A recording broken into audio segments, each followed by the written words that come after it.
Hey, how's it going? Thought I'd just do up my own little interview whilst we wait for Vision Radio to release it through a podcast, which will eventually come. Steady Love. How was it? Wow, born. How the idea came from shortly after a relationship with somebody who was very close to my heart, who had escaped a domestic violence situation in her past.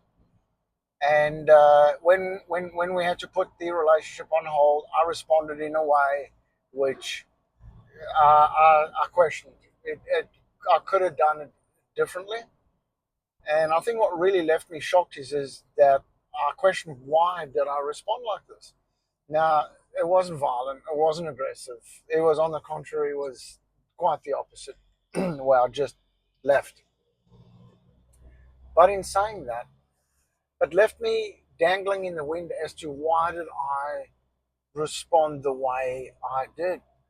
That's not true to nature, my nature. And I decided to look into it, got some therapy, had to talk about things, and decided to really look into behavior and behavior mostly post trauma and the lenses that we wear after we've gone through a traumatic event that we look through and see life. And yes, I'm a mechanic, um, dyslexic too, so let's add that. But I'm also a kind of person that likes to go in and figure things out. And I guess that's why I was so good at diagnostics when it came to all those European cars, because I would be able to dissect what was wrong and make what was right, and even sometimes come up with a repair that made it a bit better. And so this is in my nature. So flipping that gift, should I say, to going, why did I behave like it? And I didn't even know I was like that. It really left me going, first of all, this person didn't deserve that. And second of all, I didn't deserve that. So the book basically explains how to communicate. It's written from a third person perspective, and I aimed it at that. None of it is personal experience, and it's written in the way that the examples in it is relatable to many. Whether you read it and you think to yourself, wow, that happened back then in that relationship, and it's not yet to dig up, the old bones that have been buried, guys. It basically just helps answer the questions in scenarios. Once this book was finished written, I, with a mindset of staying, you're a mechanic, and you're going through, uh, you know, a breakup and a situation. How can you go write a book? And so I thought I'd put the book up and on Facebook and ask people if they'd like to read it and get back to me and see what they say. And a lady reached out to me, Trish, and I didn't know her at the time. I knew her through somebody in my previous church, and she introduced herself by saying that she's a master's degree trauma therapist. Now immediately I'm like, she's going to read this and go, dude, you're bonkers, eh? You need help. Delete the book. And I thought, look, I'd rather hear that than try and release something like that. Excuse me, I'm probably going to sneeze. Uh, Release something like that. Sorry. Release something like that to the public that's going to cause damage and cause harm. Anyhow, she came back a couple of days later and she was like, dude, seriously, print this book. All you need to do is maybe change this word, and I think it was discipline, the word discipline, to something else, something less confrontational. She's like, this is an awesome tool. And it gave me like just a step back in, wow, okay. And so with that support, I then gave it to a radio host, which I know from Vision Radio. He's in my church. Now, same situation. Stan, let me read it first before we, interview you. Make sure this isn't like, And Neil read it. And his email to me was like, Stan, this is amazing. The the doors for this book is already open. It will help so many people. Love the way you wrote it. Very easy to read and very relatable with explanations. And so this is the second person now that is highly educated coming back to me and saying this book is good. He books the interview and we do the interview. Now that the book is there and it's printed or it's ready, and it's on Kindle at the moment, and I think to myself, what am I going to do with this thing? It's always been in my heart is domestic violence. That woman standing over there, bleeding or full of bruises with no shoes on or whatever she's wearing when she got out the bed and ran away from the abusive, violent husband, boyfriend, partner. She left with nothing. Often these men control so much that he knows where every little dollar goes, and she has nothing, but she has to escape. And albeit sometimes, most of the time, with children. And that's when my heart, still to today, it brings me to tears some days when I think about it, because you see, I lived this as a son to a single mother. We came home one day and she was dating some guy, and we'd gone to a racetrack in South Africa called Kyalami. I know it's a tongue twister, but hear me out. So when he said, hey, so where were you guys? I, as a 4 or 5 year old, however, like very young, said, we went to Kyalami. And in South Africa, the army barracks would have weekends where family and friends could go visit the cadets or the army guys on their weekends. But of course, girls would go there to go and meet guys. And all this guy heard in his ears was army, thinking that my mother was now going over there, meeting all these different guys and the rest. And he started laying into her. He started hitting her. And I was like, I remember it. And I was like, what is going on? This is so confusing. You're supposed to love my mum. And he's hitting her, and it wasn't one punch. This went on for a while.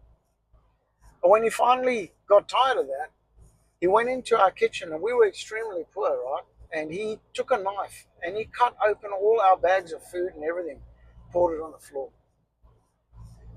And in my shock, I was like, I've got to try and protect my mum. And I ran up to him and I hit him as hard as I could, right in between the legs, guys. Like, but I was a little boy. It wouldn't even hurt a fly. And he just laughed at me. And picking up the pieces with my mum took a while. And so all my life, I've grown up with viewing from the perspective of when a woman is abused and domestic violence has taken place. So to be naturally within me a protector, a provider. Now, the only way that right now I can help to protect and provide, should I say, is connect with an organization that is legitimate, helping women straight out of the street, straight out of abuse. And I rung around a couple of corporations, and they were all great, or centers, and they were fantastic, all of them. It just didn't sit right in my heart until I found Dandelion. I'd rung a pastor friend. She put me on to another pastor. And as soon as I told her about the book and my heart, she said, Stan, I have the organization waiting for you. And so I contacted Karen from Dandelion. And we met for a coffee because I'm carrying this. And I want to hand over this gift that I feel God has given me, the book, to help people. And it's a double-edged sword. It's not just helping relationships build that are on broken foundations. But it's also now the other side of the sword is to support the woman that I just described. And so when we sat down, I had a coffee and she had a coffee, and she started telling me her story and how over the 10 years she has basically been just delving into this because she herself was a DV survivor. And immediately I connected because she was telling me about how she has brought women through a training course. She's given them a place to live, and she's helped them, and she's teaching them through the college and through the government support, giving them a certificate to get into the commercial building industry. And she is helping these women become self-sufficient, to be able to provide for them and their children. Because a lot of the time, women have to go back to these men because these women aren't necessarily educated, because he didn't want her to work, he didn't want her to do anything. And it's difficult to get a job regardless. So educate and empower. And last year she put 20 people, 20 women went through this program and all qualified. How good's that, eh? And during this time, she's building these little homes where they can live.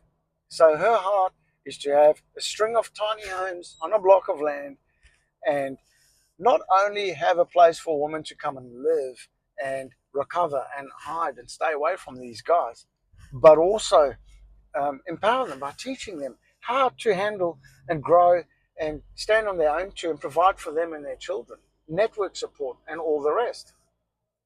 And guys, seriously, that blew my mind. That just went, oh my word. And I knew in my heart right there and then, this was it. So I agreed to Karen, and I said to her, I thought about it for a day or two, right there and then. Actually, I agreed, and I said, it's you. I'm giving everything, the full proceeds of this book to Dandelion. And to make it even more serious, I'm actually in the process of transferring the rights, the ISBN and everything of the book to Dandelion so that it's hers. Because I know that she's doing the right thing. I know that she's not just taking money, and I'm not saying anyone does, but in my heart, I know she's at the pointy end of helping and then rebuilding these women. As we've gotten to know each other through these conversations, I've offered to come alongside and help.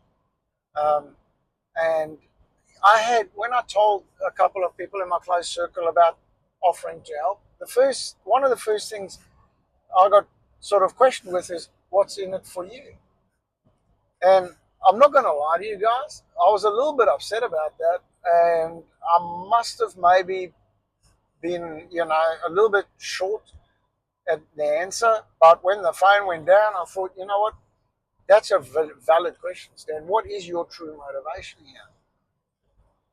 And I just went straight back to a vision of that woman standing there bleeding with no shoes on, with scared because this man that's supposed to love her beat her. Oh, come on. I don't want anything from this. I just want to know that that woman has somewhere to be safe. And if I can be a part of it along the way, just to even add a drop to the ocean in their world, then I'd be honored to.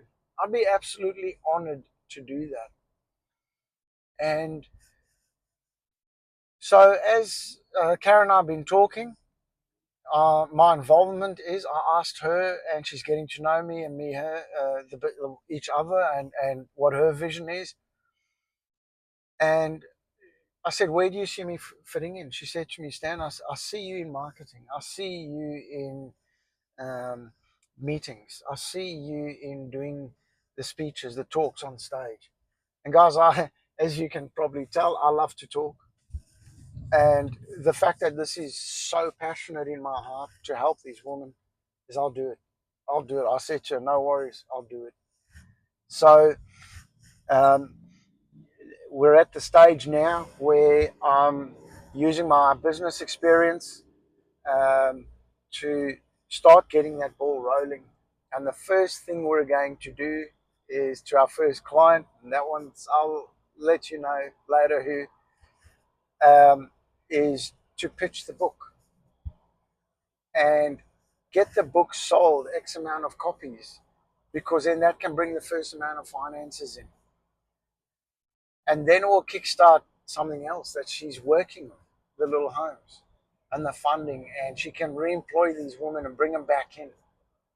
So guys, this is just blowing my mind more and more every time I go around and talk to her and see the work she's done, see the network that she already has. I feel like I'm just the guy that's just going to pull the zip up and just it's all going to come together. And you know, at the end of the day, again, if I'm only there for a little short season just to help her get her going, because at the moment it's her and another lady, that's it. And they've got the drill out and the hammer out and they're building these little houses. It's insane. I can't wait to put some video up sometime when the time is right. But I want you guys to know that this book not only will help you in your relationships moving forward, and heck yeah, I'll be bringing that book out in my next relationship. I can guarantee you that now. But it's got a other side to it where the book's going to sell, and the money, all of it, is going to go directly to helping those women, guys.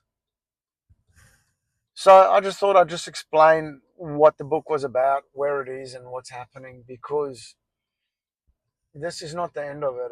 This is only the beginning of something amazing.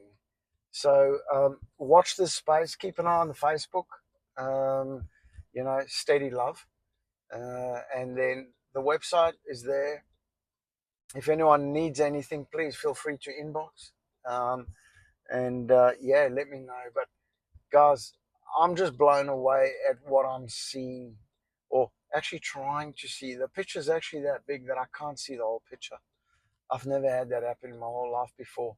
And as it all unfolds, guys, I'm just going to bring it to you, and just, man, glory to God and the Most High, because 2 months ago, 3 months ago, or whatever, before the book, I had no idea any of this was going to happen.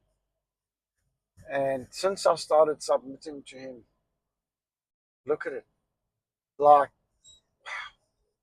anyways, thank you for your time. I love you and for your support. Talk to you later. Bye.